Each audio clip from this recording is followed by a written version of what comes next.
The details in this story are disturbing and a sobering reminder of the need for all of us to know what our kids are up to day in and day out, both at school and at home. Steve Gallardo is a proud product of this historic blue-collar neighborhood of Maryvale. You grew up just a couple blocks away and still live right here. I was born and raised in the playgrounds out here in Maryvale. It has been home for 57 years. It'll continue to be home. This is a very proud community, a hard-working community, and a very thriving community. You're a county board supervisor, along with being a volunteer Little League coach, along with running a summer program where you're around hundreds of kids here in the Maryvale community. What goes through your mind when you hear about something like this? It's very hurtful, but you got to ask yourself, what did we do wrong? What happened? And it's not just Maryvale, it's citywide. It's statewide. I've always said this, if you want to see a kid be successful, you have to deal with the economic and social challenges these kids face every day off campus. The number one request I get, and I hear it from all my high school kids, Coach, I need a job. I want to work. I'm looking for a way to earn money.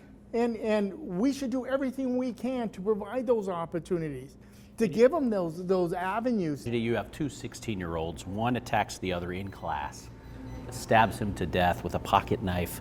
Apparently a conflict over perhaps a gun from the day before. Why can't we convince more teens to stop carrying guns? So I do believe that there's an education side to it. No different how we talk to our kids about how bad drugs and alcohol are. The exact same thing. Let's talk about how bad having a possession of a firearm would be. One of the biggest challenges we see right now with kids are a little scared of speaking out. You know kids don't want to be part of that quote-unquote snitch culture. The old term that snitches get stitches, that's what we want to get away from. There's nothing wrong with speaking out. There's nothing wrong with telling an adult. You're not only helping a classmate, you may be saving a life. Do the schools here in this community have enough support? Do the teachers feel supported? Do they have enough security? I think schools across the state are underfunded, period. I was in the legislature in the fight to properly fund education.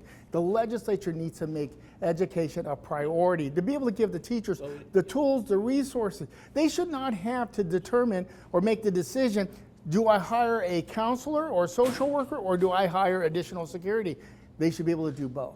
The kids need support. They need help. We know one of the two kids involved in this has been in this baseball league that you coach. What will you tell your team the next time you see them? Oh, it's heartbreaking. I see these kids every day. They work so hard to improve their talent in any sport, let it be baseball or basketball. It's heartbreaking to have this discussion with fellow players that were very familiar with this young student, that played with him, that scrimmaged with him, that young student who woke up that morning on Tuesday, woke up Tuesday morning saying, later on this evening, I'm going to go play baseball, did not have an opportunity to do that day. We heard the county attorney, Rachel Mitchell, just today talking about teen violence in general across the valley, say no government can replace what happens in the home. And I think we mentioned that, like the need for kids to have mentors. I agree.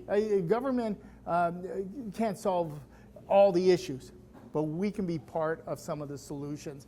And the idea that I believe government plays a role in addressing some of the economic and social challenges these kids face every day is a big step in allowing these kids an opportunity to flourish in a classroom, be successful in life. If you have a young person who is living in a home with no running water, not able to wash his clothes, take a bath, brush their teeth because there's no running water, this counselor should be there to be able to say, hey, mijo, we can get your family and we're going to get you the need to turn back on your water. This is what I believe it does take a village. It takes a village of everyone working together to service the needs of kids across the valley.